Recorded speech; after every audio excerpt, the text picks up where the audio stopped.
หนูไปเอายำเลยคนปักแม่ก็สวยแท้ทำได้ไหมอ่ะ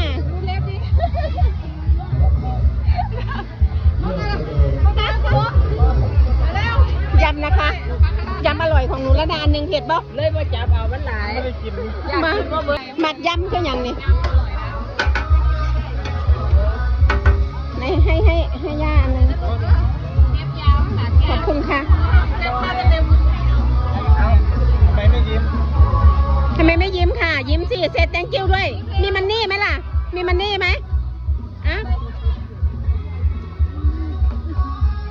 2 คน20 บาท2 ดอกทุกจ้าด้วยลูกอธิษฐานด้วยให้ถูกรางวัลที่1อะไรอย่างเงี้ยแสบปะ